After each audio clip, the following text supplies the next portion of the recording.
إن الله وملائكته يصلون على النبي يا أيها الذين آمنوا صلوا عليه وسلموا تسليما. اللهم صل على سيدنا ومولانا محمد وعلى آل سيدنا ومولانا محمد وعلى آله وأصحابه وبارك وسلم كثيرا كثيرا.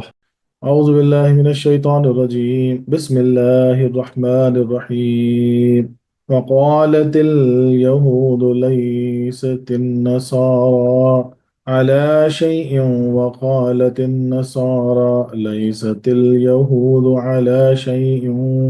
وهم يتلون الكتاب كذلك قال الذين لا يعلمون مثل قولهم فالله يحكم بينهم يوم القيامة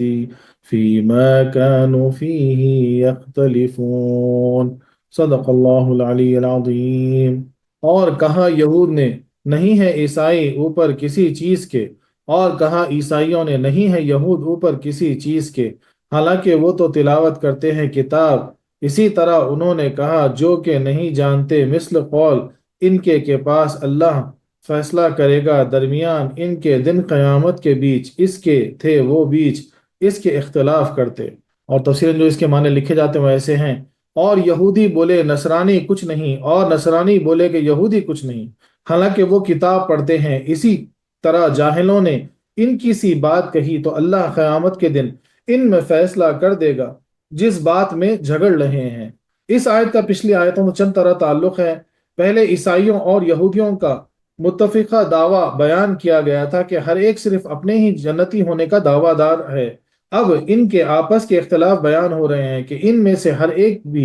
دوسرے کو جہنمی سمجھتے ہیں. پچھلی آیت میں یہود نصارہ کے جھوٹے ہونے کی چند وجوہیں بیان کی گئیں کہ ان کے یہ دعوے بلا دلیل ہیں وغیرہ. اب ان پر الزامی دلیل قائم کی جا رہی ہے کہ وہ خود ایک دوسرے کو بے دین سمجھتے ہیں، کسی منہ سے مسلمان کے سامنے آتے ہیں. چونکہ جب جواب الزامی جواب تحقیقی کے بعد ہوتا ہے، اس لیے اس مضمون کو پیچھے بیان کیا گیا. پچھلی آیتوں سے معلوم ہوتا تھا کہ اہل کتاب قرآن و اسلام کو جھٹلاتے تھے، جس سے مسلمانوں کو دلی صدمہ اور روحانی رنج ہوتا تھا. اب رب تعالیٰ نے مسلمانوں کی تسلی کے لیے فرمایا کہ تم ان کی بکواس سے غم نہ کرو، ان کی تو عادت ہے، اگر یہ تمہیں جھٹلاتے ہیں تو آپس میں ایک دوسرے کی کب رعایت کرتے ہیں. پچھلی آیت میں رب تعالیٰ نے فرمایا تھا کہ جو مسلمان اور نیکوکار ہو وہ جنتی ہے، یعنی اے اہل کتاب چونکہ تم میں یہ دونوں وصف نہیں لہٰذا تم جنتی نہیں. اب فرمایا جا رہا ہے کہ وہ تم نے کہا تھا دیکھو یہ خود اپنے منہ سے ایک دوسرے کو جہنمی ہونے کا اقرار کر کے ہماری تائید کر رہے ہیں. یعنی اب اس آیت میں بتایا جا رہا ہے کہ بھائی یہود بولتے کہ جو ہے نصارہ جو ہے نا گمراہی پر ہے، نصارہ بولتے کہ یہود گمراہی پر ہے، دونوں مل کے بولتے کہ مسلمان گمراہی پر ہے. بولے تو مسلمانوں کو اللہ تبارک و تعالیٰ اس آیت میں بول رہے کہ بھائی تم ان کی بکواس پہ دھیان مت دو. بولے جیسے ایک دوسرے کو یہ جہنمی بول رہے ہیں بالکل جو ہے نا یہ ایکسیپٹ کر رہے کہ جہنمی ہی ہیں. تو ان کی باتوں سے جو نا غمگین مت ہو، یہ کبھی بھی اعتبار کے قابل نہیں ہے، ہمیشہ ایک دوسرے کو جھٹلاتے ہی رہیں گے. اب اس آیت کا جو شان نزول ہے وہ یہ ہے کہ تفسیر عزیزی و خزائن عرفان وغیرہ نے اس جگہ وہ مناظرہ بیان کیا جس کا تذکرہ ہم پہلے آیت میں کر چکے. نجران کے عیسائی حضور علیہ السلام کی ملاقات کے لیے حاضر ہوئے. مدینہ منورہ کے یہودی بھی انہیں دیکھنے آ گئے. رفع ابن حرملہ یہودی عالم نے عیسائیوں سے کہا کہ تم بے دین ہو، حضرت عیسیٰ علیہ السلام کو پیغمبر اور انجیل کا کلام الہی سمجھے بیٹھے ہو حالانکہ نہ حضرت عیسیٰ علیہ السلام پیغمبر اور نہ انجیل کتاب اللہ ہے. تمہارے دین تو اصل ہی غلط ہے، تمہارے دین کی اصل ہی غلط ہے. نجرانیوں میں سے ایک نصرانی بولا کہ تم بے دین ہو کہ حضرت موسیٰ علیہ السلام کو پیغمبر اور توریت کو کتاب الہی مانے ہوئے ہو، حالانکہ نہ حضرت موسیٰ علیہ السلام پیغمبر تھے اور نہ توریت آسمانی کتاب. اسی پر خوب شور مچا، انہوں نے ایک دوسرے کو کافر اور بے دین بتایا. حضور علیہ السلام ناخوش ہوئے اور فرمایا کہ تعجب ہے کہ توریت و انجیل ایک دوسرے کی تصدیق کریں اور تم تکذیب. حضور علیہ السلام کی تائید میں آیت کریمہ اتری. ممکن ہے کہ اس واقعے پر یہ دونوں ہی آیتیں آئی ہوں اور پہلی آیت میں تو ان کے دعوے کا اجمالی ذکر کیا گیا ہو اور اس آیت میں تفصیلی. خیال رہے کہ یہود حضرت عیسیٰ علیہ السلام کی نبوت اور انجیل کی حقانیت کو نہ مانتے تھے، مگر عیسائی حضرت موسیٰ علیہ السلام کو نبی اور توریت کو سچی کتاب مانتے تھے. اس لیے یہود کا انکار تو اپنے عقیدے کی وجہ سے تھا، لیکن عیسائیوں کا انکار محض ضد اور ہٹ دھرمی کی وجہ سے تھا کہ اگر ہمارے نبی کو نہیں مانے تو ہم بھی تمہارے نبی کو نہیں مانیں گے، جیسا بعض سنی شیعہ کے مناظرے کرتے وقت کہہ دیتے ہیں کہ اگر تم صحابہ کو نہیں مانتے تو ہم اہل بیت کو نہیں مانتے، یا بعض جاہل مسلمان عیسائیوں کے مناظرے میں کہہ دیں گے کہ اگر ہمارے نبی کو نہیں مانتے تو ہم بھی حضرت عیسیٰ کو نہیں مانتے۔ یعنی یہ جو بتایا جا رہا ہے کہ اکثر جو ہے نا اس وقت بھی ایسے مناظرے ہوتے ہیں جہاں پہ جو ہے نا سنی شیعہ میں مناظرے ہوتے تو جو ہے نا ہٹ دھرمی میں آ کے جو ہے نا یہ بول دیتے کہ بھائی شیعوں کو اگر صحابہ کرام کو نہیں مانتے تو ہم اہل بیت کو نہیں مانتے، معاذ اللہ معاذ اللہ، یہ سب باطل ہے، سب غلط ہے۔ اور اسی طریقے سے جو ہے نا مسلمان عیسائی کے مناظرے میں کبھی غصے سے بول دیتے کہ بھائی تم ہمارے نبی کو نہیں مانتے، عیسیٰ علیہ السلام کو نبی نہیں مانتے، تو یہ سب بولے غلط ہے، کیونکہ بالکل اسی گفتگو کی طرح جاہلانہ گفتگو جو یہود اور عیسائی کے بیچ میں ہو رہی تھی نبی کریم صلی اللہ علیہ وسلم کے سامنے، جس نے نبی کریم صلی اللہ علیہ وسلم کو برہم کر دیا، یعنی کہ آپ رنجیدہ ہو گئے، آپ یہ تک بول دیے کہ توریت انجیل کی جو ہے نا گواہی دیتی ہے اور انجیل توریت کی گواہی، لیکن پھر بھی تم ایک دوسرے کو جو ہے نا جھٹلا رہے ہو، تو آپ تھوڑا اس سے ناراض ہو گئے، تو اسی وقت جو ہے نا یہ آیت کریمہ نازل ہوئی، اور ہو سکتا ہے اس سے پہلی اور یہ دونوں آیتیں اسی وقت نازل ہوئی ہوں۔ وقالت الیہودی، اس سے یا تو وہ علماء یہود مراد ہے جو اس مجلس میں موجود تھے، اور قول سے زبانی قول، اور یہود سے عالم یہودی، اور قول سے اعتقاد مراد، یعنی ان علماء یہود نے دعویٰ کیا، عام یہود نے یہ اعتقاد رکھا کہ لیست النصارى علی شیء، کہ عیسائی کسی چیز پر نہیں، یا تو شے سے سچا دین مراد ہے یا عام چیز، یعنی عیسائی سچے دین پر نہیں یا ان کی کوئی بات صحیح نہیں۔ اس کے جواب میں وقالت النصارى، عیسائی بولے یہاں بھی وہی دو احتمال ہیں کہ ان نصرانی عالموں نے یہ دعویٰ کیا یا عام عیسائیوں نے یہ عقیدہ رکھا کہ لیست الیہود علی شیء، یہود سچے دین پر نہیں یا یہودی کی کوئی بات سچی نہیں، تو ایک دوسرے کو لان تان کیے۔ خیال رہے کہ یہودی نہ عیسیٰ علیہ السلام کو پیغمبر مانتے ہیں اور نہ انجیل کو آسمانی کتاب، اور عیسائی حضرت موسیٰ علیہ السلام اور توریت کو صحیح مانتے ہیں، مگر کہتے ہیں کہ ان کی نبوت اور توریت دونوں منسوخ ہو چکی، لہٰذا یہود کا تو یہ مطلب تھا کہ عیسائیوں کی اصل بنیاد انجیل ہی غلط ہے، اور عیسائیوں یہ دعویٰ کرتے تھے کہ یہودیوں کی کتاب کبھی قابل عمل تھی لیکن اب اس کو ماننا حماقت ہے۔ ان دونوں کا کلام تو یکساں ہے مگر مطلب جدا گانا۔ خیال رہے کہ آسمانی کتاب کا ماننا اور ہے اور اس پر عمل کرنا کچھ اور، یعنی آسمانی کتاب کو کہ وہ آسمانی کتاب ہے، اللہ تبارک و تعالیٰ کی نازل کردہ کتاب ہے، اس کو ماننا کچھ اور ہے اور اس پہ عمل کرنا کچھ اور ہے۔ اب ہم کو بھی یہ ایمان رکھنا کہ جو ہے نا توریت اور انجیل جو ہے نا آسمانی کتاب ہے، لیکن اس پہ عمل نہیں کرنا ہے۔ عیسائیوں نے کہا تھا کہ اب حضرت موسیٰ علیہ السلام اور ان کی کتاب توریت کا ماننا ہی غلط ہے، حضرت موسیٰ علیہ السلام اور توریت کوئی چیز ہی نہیں، اس وجہ سے ان پر یہ عذاب ہو رہا ہے۔ ہم مسلمان توریت و انجیل کو قابل عمل تو نہیں سمجھتے مگر ان کو مانتے ہیں، ان پر ایمان رکھتے ہیں، ان کا انکار تو کفر سمجھتے ہیں، لہٰذا ہمارے عقیدے اور ان کے اس قول میں زمین و آسمان کا فرق ہے۔ یعنی کھلا کھلا سمجھا دیا جا رہا ہے کہ مسلمان تو یقین رکھتے کہ اللہ کی کتاب ہے، لیکن اس میں تبدیلی آ گئی، اب اس پہ عمل نہیں کریں گے، لیکن ان کے طرح جو ہے نا کہ کتاب آسمانی نہیں ہے بولے تمہارا نبی نہیں ہے، ایسی باتیں جو ہے نا مسلمان نہیں کرتے، اس وجہ سے جو ہے نا ہمارے عقیدے اور ان کے عقیدے میں زمین آسمان کا فرق ہے۔ وَهُمْ يَتْلُونَ الْكِتَابَ، وہ سبھی آسمانی کتابیں پڑھتے ہیں، یا تو اس کا مطلب یہ ہے کہ وہ دونوں اپنی اپنی کتابوں کے ماہر ہیں، کیسے غلط کہا جائے، یا یہ کہ وہ دونوں اس وقت اپنی اپنی کتاب پڑھ کر دوسرے کو کافر کہہ رہے ہیں اور ہر ایک اپنی کتاب سے دلیل دے رہا ہے، لہٰذا اچھا ہے کہ ان دونوں کو سچا مان کر سب ایک ہو جاؤ۔ سیدنا عبداللہ ابن عباس رضی اللہ عنہما سے آیت کو پڑھ کر فرماتے تھے کہ صدقو واللہ، خدا کی قسم یہ سب اس بات میں سچے ہیں کہ ان میں سے کوئی بھی ہدایت پر نہیں، ہدایت تو تیسرے دین یعنی اسلام میں ہے، یہ بدنصیب پڑھ لکھ کر بھی جاہل بن گئے، کیونکہ کذالک قال الذین لا یعلمون، ایسے ہی تو ان جاہلوں نے بھی کہا تھا جو کتاب الہی کے جاننے والے نہیں، یعنی مشرکین و دیگر کفار، تو ان علماء اور ان جہلاء میں کیا فرق ہے؟ یعنی حضرت ابن عباس بھی جو ہے نا بولتے ہیں کہ بھائی یہ دونوں بھی جو ہے نا دونوں صحیح بول رہے، بولے دونوں ہدایت پہ نہیں ہے، ہدایت تو تیسرے گروہ میں ہے جو اسلامی گروہ ہے، بولے کاش یہ سمجھ جاتے اور ایمان لے آتے۔ مثل قولہم، یا تو کذالک کا بدل ہے یا قالا کا مفعول، یعنی ان جہلا نے انہی کے طرف اور انہی کی سی بات کہی، ان بیوقوف عالموں نے اپنی علمی شان گنوا دی اور اپنے کو ان جہلا میں داخل کر دیا، بلکہ حق تو یہ ہے کہ ان میں سے ہر ایک خود اپنے ہی قول سے جھوٹا ہے، کیونکہ یہود بھی عیسائیوں کی بعض باتوں کو سچا جانتے ہیں اور عیسائی یہودیوں کی، مگر ایک دوسرے کو یہ کہتے ہیں کہ اس کی کوئی بات سچی نہیں۔ اس صورت میں ان دونوں کے درمیان تیسرا حکم چاہیے۔ قال یحکم بینہم یوم القیامت، ان کا قطعی فیصلہ قیامت میں رب تعالیٰ فرمائے گا، یعنی اگرچہ حضور علیہ الصلوۃ والسلام نے دنیا میں ہی صحیح فیصلہ فرما دیا مگر انہوں نے وہ قبول نہ کیا۔ اب پروردگار آخرت میں ان کا فیصلہ فرمائے گا جو انہیں ماننا ہی پڑے گا۔ فیما کانوا فیہ یختلفون، ان ساری باتوں کا فیصلہ ہوگا جن کے اندر یہ دنیا میں جھگڑتے تھے کہ ہر ایک کو بقدر کفر اور بحد گناہ سزا دی جائے گی۔ یعنی نبی کریم صلی اللہ علیہ وسلم تو دنیا میں ہی فیصلہ فرما دیا لیکن انہوں نے قبول نہیں کیا، تو اب ان کا فیصلہ جو ہے نا رب العالمین قیامت کے دن کریں گے، اور بقدر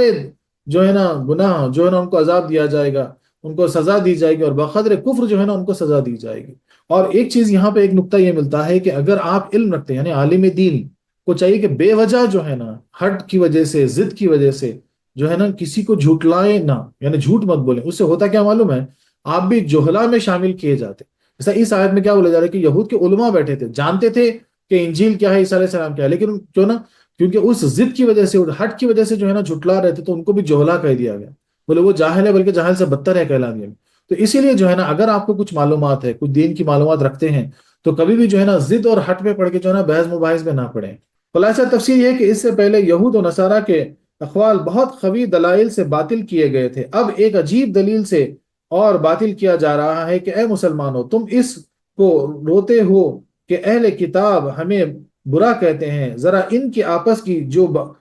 جوتے بازی تو دیکھو کہ اہل کتاب کے بڑے بھائی تو کہتے ہیں کہ عیسائیوں کا کوئی دین اور مذہب ہی نہیں، ان کے چند حکے سلے ہیں جو ان کے پیشواؤں نے گڑھ لیے ہیں۔ بھلا اندھیر تو دیکھو کہ توریت میں خدا کو ایک کہا گیا اور انہوں نے اس کے 3 حصے کر ڈالے، باپ، بیٹا اور روح القدس۔ نہ عیسائی کا جو ہے نا یقین ہوتا نا ان کا باپ، بیٹا اور روح القدس، نہ اس سے پہلے کسی پیغمبر نے یہ کہا تھا اور نہ کسی کے وہم و گمان میں یہ بات آئی تھی، اور پھر اس کو خدا کا بیٹا مانا جو بقول ان کے ہمارے ہاتھوں صلیب پر چڑھا دیا گیا۔ ستم تو دیکھو کہ گناہ تو یہ کریں اور ان کے عوض خدا کا بیٹا صلیب کی تکلیف برداشت کرے، اور انہیں جرم و گناہ کرنے کی عام اجازت دی جائے کہ آئندہ ان کے گناہ پوپ صاحب معاف کر دیا کریں گے۔ بھلا یہ بھی کوئی مذہب ہے؟ عیسائی یہ کہتے ہیں کہ یہود نے پچھلے نبی کو نہ مانا اور توریت میں 10 احکام اور کچھ رسمی قاعدوں کے سوا دھرا ہی کیا ہے۔ پولس مقدس فرماتے ہیں کہ توریت ظلمت کا پردہ ہے، اور حضرت موسیٰ علیہ السلام معاذ اللہ جلادوں کے استاد تھے، ہم کو ان سے کوئی تعلق نہیں، وہ رسمی مذہب بھی مسیح کے آنے سے بیکار ہو گیا۔ تفسیر حقانی میں لکھا ہوا ہے۔ اب یعنی تفسیر حقانی میں لکھا ہوا کیسا ایک دوسرے کو لعن طعن کرتے تھے، یعنی ان کے عقیدہ تو دیکھو، کوئی پیغمبر کبھی بول نہیں سکتا کہ میں خدا کا بیٹا ہوں، یہ ایک الگ عقیدہ لے کے آ گئے، بولے اللہ تعالیٰ اور اللہ کے بیٹے عیسیٰ علیہ السلام اور روح القدس، بولے آپ کی جو ہے نا مقدس روح، ایسا لے کے آ گئے، اور بولے چونکہ جو ہے نا آپ کو جو ہے نا صلیب پر چڑھا دیا گیا تو بولے یہ سارے ہمارے گناہوں کا کفارہ ہو گیا، اب ہم کچھ بھی گناہ کرو ہم کو سزا نہیں ملے گی، مثال کے طور پر ہم کو جنت ایسے ہی دے دیا جائے گا آپ کے کفارے میں۔ بولے کیسے عقیدے، من گھڑت عقیدے لے کے آ گئے۔ اور یہاں تک کہ جو ہے نا ان کا ایک پوپ یہ بھی بولتا کہ بھائی جو ہے نا جو تفسیر حقانی میں لکھا ہوا ہے کہ جو ہے نا توریت جو ہے نا بولے ظلمت کا پردہ ہے، بولے اس میں تھا ہی کیا، بولے خالی 10 احکام ہوتے نا 10 کمانڈمنٹ اکثر مشہور ہے، اور بولے کہ جو ہے نا موسیٰ علیہ السلام جو ہے نا جلادوں کے استاد تھے، معاذ اللہ معاذ اللہ، ایسا کہہ دیتے ہیں۔ رب فرماتا ہے کہ بے باکیاں اور گستاخیاں انہی پر کیا موقوف ہیں، ہر جاہل مذہب والے کیا کرتے ہیں۔ ہندو بھی اپنے سوا سب کو ملیچ اور ناپاک کہتے ہیں، یعنی ہر قوم وہی کہتا ہے، یعنی ہر مذہب والا کہتا ہے کہ ہمارا مذہب پاک ہے، ہم پاک ہیں، بولے باقی سب ناپاک ہے۔ اور یہ آریہ وغیرہ بھی ایسے ہی بے سرے باتیں ہانکتے ہیں، جب یہ بھی تعصب میں اسی طرح دھول اور دھپا کرنے لگیں تو ان علماء اور جہلاء میں کیا فرق ہے؟ اچھا ٹھہر جاؤ، اب ان کے جھگڑوں کو ہم ہی چکائیں گے اور ان کا فیصلہ جہنم کی آگ ہی کرے گی۔ مگر مسلمانوں، یہ باتیں سن کر اب تم کو ان کی بکواس سے برا نہ ماننا چاہیے، کیونکہ ان میں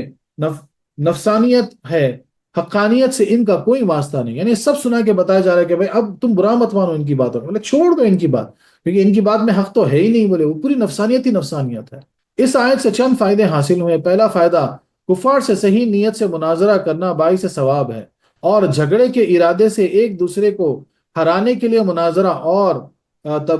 مناظرہ برا اور طریقہ یہود و نصارہ کا ہے۔ یعنی بولے اگر جو ہے نا اچھی نیت سے، یعنی اگر ایمان کی دعوت دینے کی نیت سے اگر مناظرہ کیا جاتا ہے نا، بحث و مباحث کیا جاتا کوئی بات پہ، تو وہ اچھا ہے، ورنہ صرف ایک دوسرے کو ہرانے کے لیے، میں بڑا تو چھوٹا بتانے کے لیے، جو ہے نا اس کے لیے اگر مناظرہ کیا جائے تو وہ نا برا ہے، بالکل یہود و نصارہ کے مناظرہ کی طرح ہے۔ پچھلی آیت میں تو مسلمان کو کفار سے مناظرہ کرنے کا حکم دیا گیا، اور اس آیت میں ان کے آپس کے مناظرے کی برائی بیان ہوئی، بلکہ اس مناظرے کو مسلمانوں کے لیے جواب الزامی بتایا گیا۔ لہٰذا اس زمانے کے عام مناظروں پر سے پرہیز چاہیے کہ ان میں ضد اور ہٹ دھرمی کے سوا کچھ نہیں ہوتا۔ بولے سیدھے سیدھا نا مثال کھڑی کر دی گئی کہ مسلمانوں کو، بولا آج کے زمانے میں بھی اگر کوئی ضد کی وجہ سے، ہٹ دھرمی کی وجہ سے مناظرہ کرتا ہے تو بولے اس سے باز آؤ، اس سے پرہیز کرو۔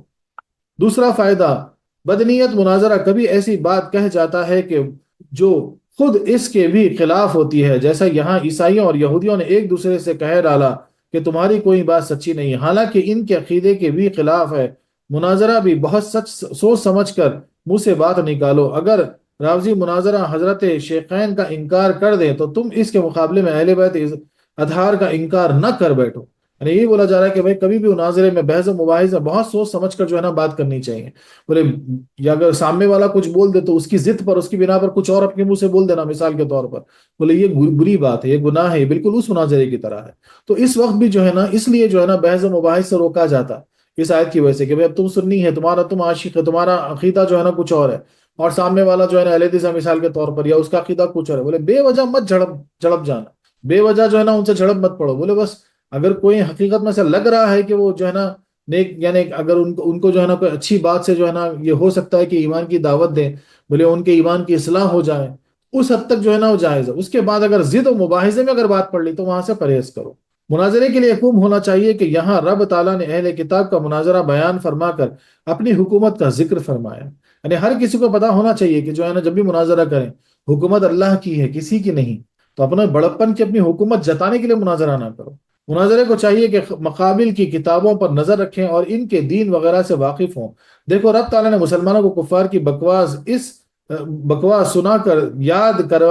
کرائی تاکہ انہیں مناظرے میں کام آئے۔ اللہ تبارک تعالیٰ کی سنت ہے کہ تورات میں کیا لکھا ہوا ہے، انجیل میں کیا لکھا ہوا ہے، یعنی وہ بات بتا دی ہے مسلمانوں، اس کے بعد جو ہے نا اجازت دی مناظرے کی۔ تو اس سے یہ پتہ چلتا ہے کہ جو ہے نا اگر کسی سے آپ بحث و مباحث کرنا چاہ رہے ہیں تو پہلے ان کے مسلک کو جانو، پہلے ان کے دین کو جانو اچھی طریقے سے، پھر اس کے بعد بات کرو۔ پانچواں فائدہ، متعصب عالم جاہل کی مثل، بلکہ اس سے بدتر ہے کہ اس کے کسی قول کا اعتبار نہیں۔ یعنی جو ہے نا ابھی جیسا بولا میں، بولے جو ہے نا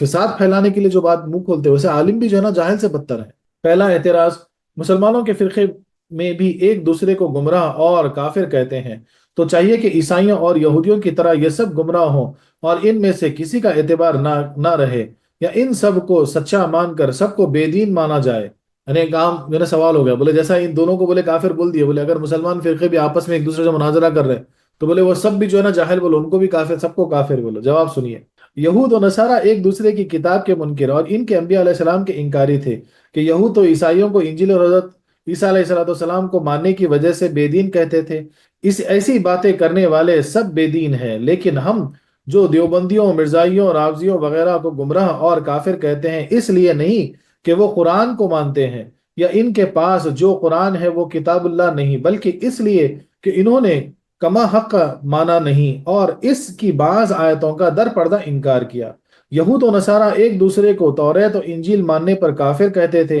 اور ہم نہ ماننے پر، لہذا فرق ہو گیا۔ اگر ہر مناظرہ گمراہ ہو تو ان آیتوں میں بلکہ سارے قرآن میں مناظرہ ہی ہیں۔ ہم تو یہود و نصارہ کو بھی اسی لیے کافر کہتے ہیں کہ وہ توریت و انجیل مانتے ہیں، بلکہ اس لیے کہ ان کو نہیں مانتے اور ہمارے نبی پر ایمان نہیں لاتے۔ یعنی فرق یہاں کیا سمجھایا جا رہا ہے کہ بولے ہر مناظرہ کرنے والا کافر نہیں ہوتا، ہم ان کو کافر اس لیے کہتے ہیں کہ وہ چند آیتوں کو مانتے ہیں اور چند آیتوں کو نہیں مانتے۔ حالانکہ یہود و نصارہ ایک دوسرے کو کافر کیوں بول رہے تھے کہ یہ بول رہے تھے کہ وہ کتاب کو نہیں مانیں گے، بولے یہ کتاب کو نہیں مانیں۔ ہم یہاں پہ ایسی کوئی مناظرہ نہیں کرتے، ہم مناظرہ اس لیے کرتے ہیں کہ جو ہے نا قرآن پاک کی چند آیتوں کے جو منکر ہو گئے، ان کو نہیں مانتے، اس لیے ان سے مناظرہ کیا جاتا۔ اور ایک اعتراض، اس آیت سے معلوم ہوا کہ دنیا کے سارے مذہب سچے ہیں۔ دیکھو یہود و نصارہ نے ایک دوسرے کو کافر کہا تو رب تعالیٰ نے ان دونوں پر ناراضگی فرمائی۔ معلوم ہوا کسی کو کافر نہیں کہنا چاہیے۔ یعنی عام نجرانی اور مرزائی جو ہے نا یہ سوال کیے، دیکھیں اس کا جواب سنیے۔ یہاں ناراضگی کی وجہ یہ ہے کہ ہر ایک نے جوش میں آ کر دوسرے دین کی سچے پیغمبر کا انکار کر دیا اور ان کی اصل کتاب کا انکار کر ڈالا، یا ان کی ہر بات کو کہہ کے غلط کہہ دیا، حالانکہ ان میں کوئی نہ کوئی بات تو اب بھی اچھی ہے۔ اسی لیے ہم کو حکم ہے کہ موجودہ توریت و انجیل کا بے دھڑک انکار نہ کیا کریں، بلکہ یوں کہیں کہ جو اللہ نے اتاری ہے اس پر ہمارا ایمان، اگر سارے دین سچے ہیں تو ان آیتوں کے کیا معنی ہوں گے؟ یعنی اب یہ کیا بولا جا رہا ہے کہ بھائی ہم بے دھڑک جو ہے نا انکار نہیں کر سکتے کہ بھائی کیا انجیل کیا توریت، بولے ہے ہی نہیں، بولے بیکار ہے، ایسا ہم ایسا نہیں بول سکتے۔ ہم کو ماننا پڑے گا کہ توریت اور انجیل بھی جو ہے نا وہ اللہ کی اتاری ہوئی کتاب ہے، لیکن اس پر اب عمل نہیں ہوگا۔ اس وجہ سے قرآن کریم میں بہت سی دوسری آیتیں بھی ہیں جہاں پہ بتایا جا رہا ہے کہ جو ہے نا دوسرے دین جو ہے نا وہ گمراہ کن ہے، بلکہ قرآن مجید کی تعلیم ہی غلط ہو جائے گی، کیونکہ اس نے اول سے آخر تک کفار کی برائی اور مسلمانوں کی تعریف فرمائی، بلکہ پھر تو خیر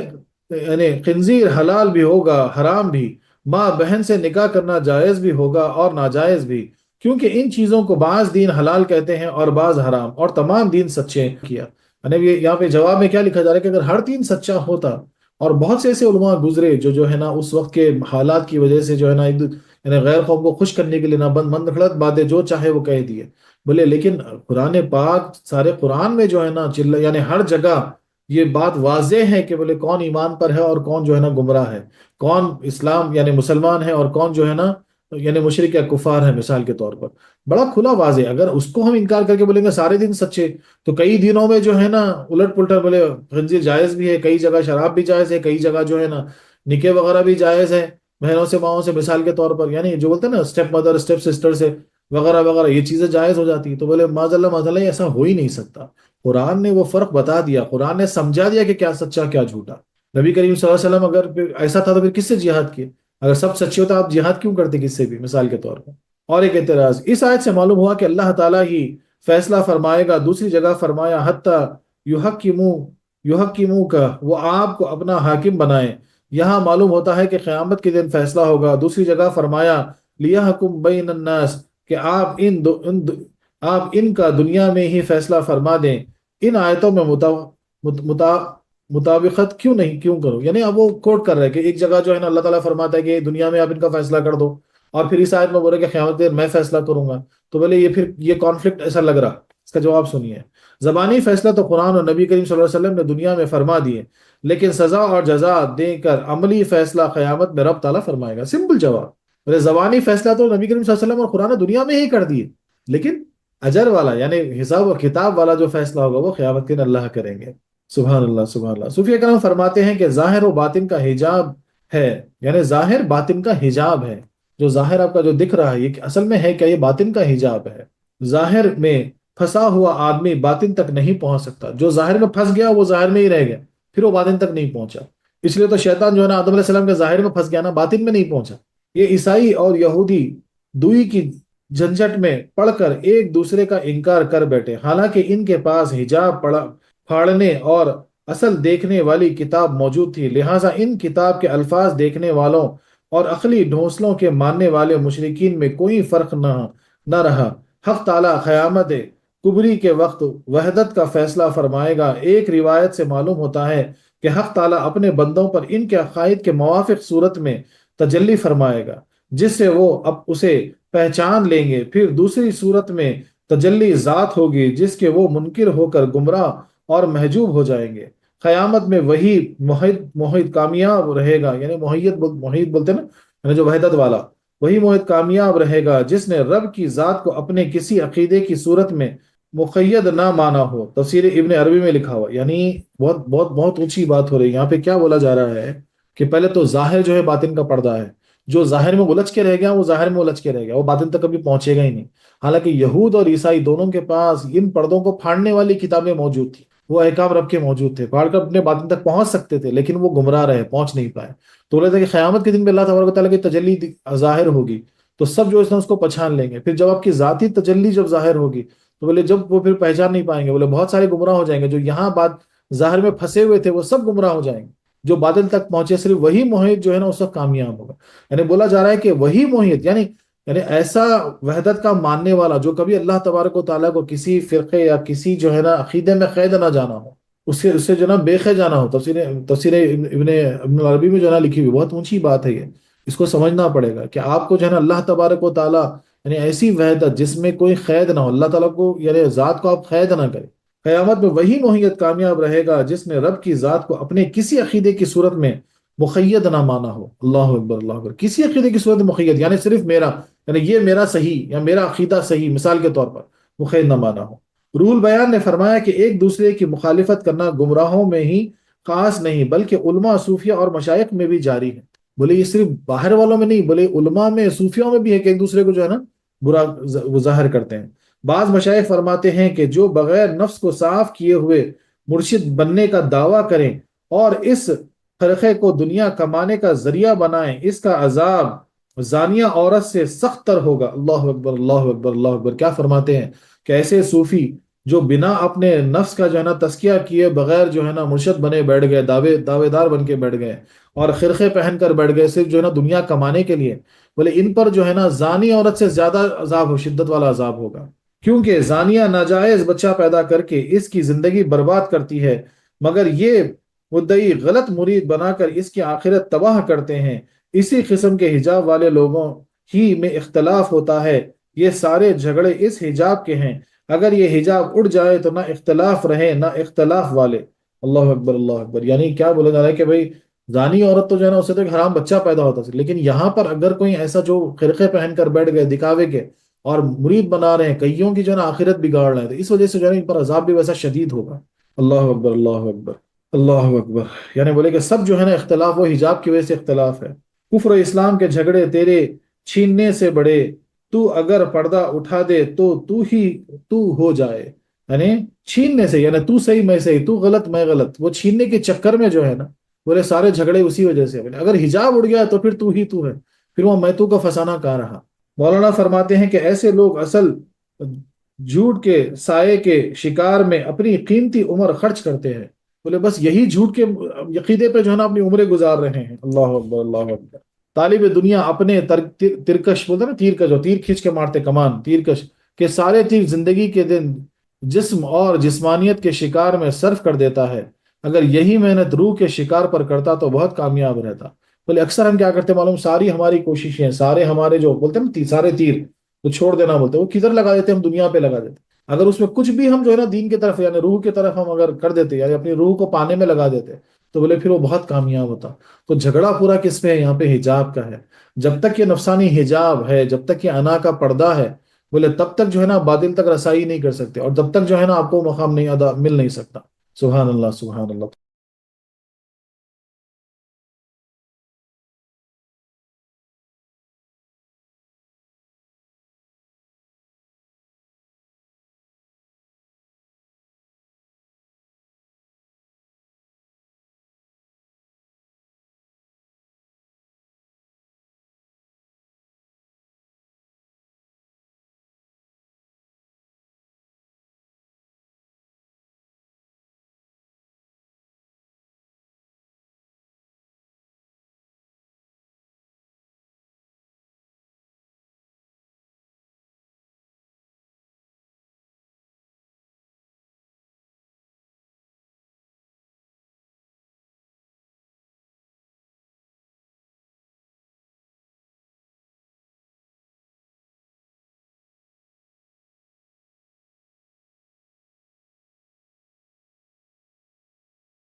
وآخر دعوانا أن الحمد لله رب العالمين.